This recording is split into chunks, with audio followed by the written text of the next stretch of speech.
We are back. It's 8:35 with a Today exclusive. Actor and singer Drake Bell's first broadcast interview since appearing in the explosive docuseries Quiet on the Set. That's the dark side of kids' TV. NBC's senior national correspondent and NBC News Daily anchor Kate Snow sat down with him. Kate, good morning. Good morning, guys. So in the early 2000s, Drake Bell was one of Nickelodeon's biggest child stars. But in the recent docuseries Quiet on Set, Bell shocked fans and the industry when he opened up about being sexually abused, starting at just 14 years old by an on-set dialogue coach. Well, now Bell is speaking out exclusively to Today, talking about why he chose to reveal what happened and how it's changed his life.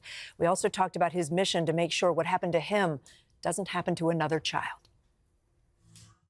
It's been a life-changing few months for former child star Drake Bell. Now 37, the former teen star of the hit Nickelodeon show Drake and Josh is making new music.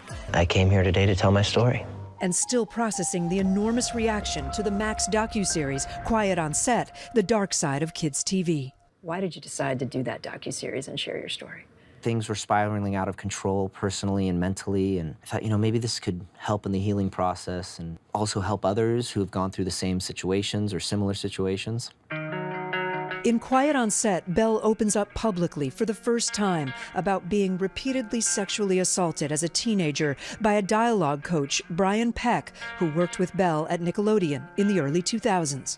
I see emotions coming up in you. It's hard.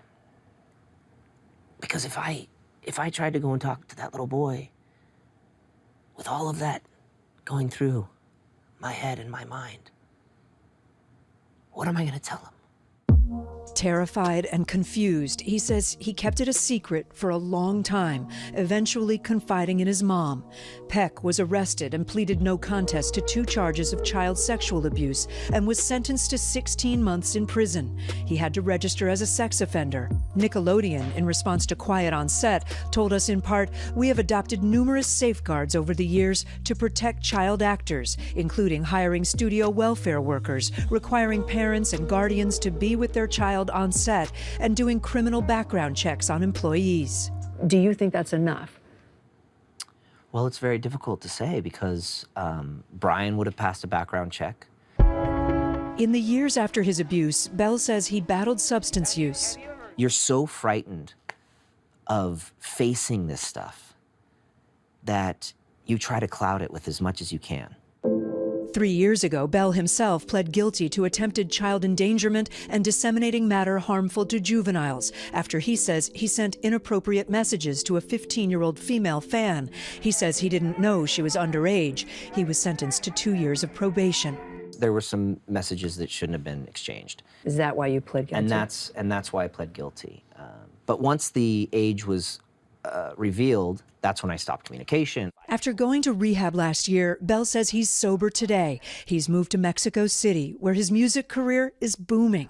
This fall, he'll release his 6th studio album, where he writes about the darkness of his past and turning it into light.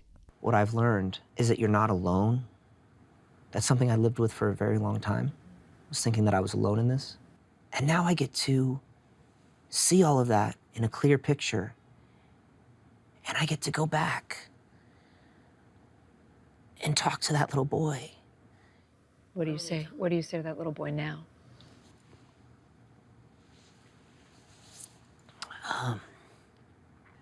Now I'm able to go back to him and hold him and tell him, it's gonna be okay. You're gonna find strength. This is something that happened to me. This isn't me. Bell and his ex-wife have a 3-year-old son. Was part of your motivation speaking out because of your son? Yeah, and as he grows, my hope is that he'll be able to say, yeah, my dad did go through that. And the man that I know today is a hero to me. We did reach out to the 2003 attorney for Bell's abuser, Brian Peck, but did not hear back. The docuseries also alleges that Nickelodeon showrunner Dan Schneider was verbally abusive and created inappropriate content. I asked Bell if he's still friendly with Schneider or if they've been in touch, and he says they have. Bell says he never witnessed any of the behavior described by others in the docuseries, and he has described Schneider as being the one person who supported him when he took on his abuser.